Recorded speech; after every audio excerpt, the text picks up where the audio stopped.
Got a letter from Harry Truman. In those days, they sent out the letter from the president and inviting me to come down and take a physical. And they sent me to Fort Leonard Wood, Missouri for basic training. And I was in the service about 4 months, I think, and I was made corporal. Spent 2 years during the Korean War in service. It's one of the best experiences you can have in your lifetime.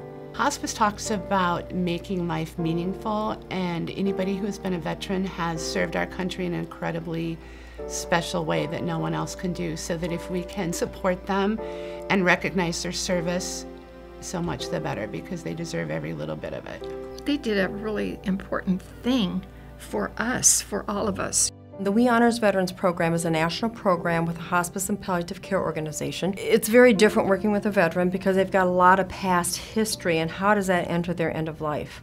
We go back to focusing on what does the patient and family want, and what can we do to make this less difficult for them. Lots of times it's just education and support.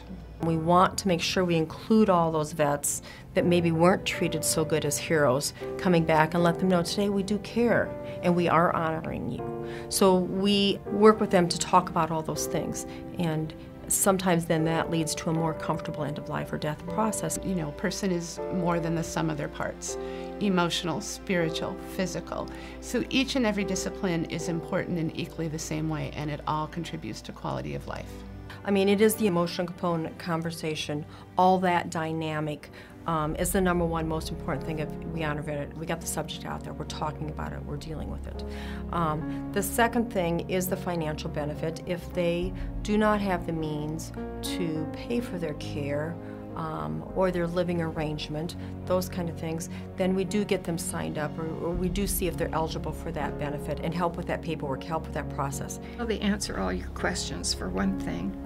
And for me, it's just a security thing. You know I can call Debbie or any of them, I can just call. Part of this program is starting a veteran-to-veteran volunteer program. We've got veterans that are to go out to volunteer and sit with those veterans. And you know, veterans can talk their own talk. Partnering veterans with veterans is a lot of camaraderie and comfort many times. And there is a lot of survivor benefits as well for the surviving spouse that they may be eligible for in this We Honor Veterans program. Our hope is that our social worker identifies that with the family, so there's something later on for the family. 1 in 4 patients that die is a veteran. And so there's a whole lot of veterans who don't even know that these services are available to them or that they have access to it. We're UnityPoint at home for the community. So how can we best meet the needs of our community? And this is a great way of identifying a population that really has high needs in the community that we can provide additional care for.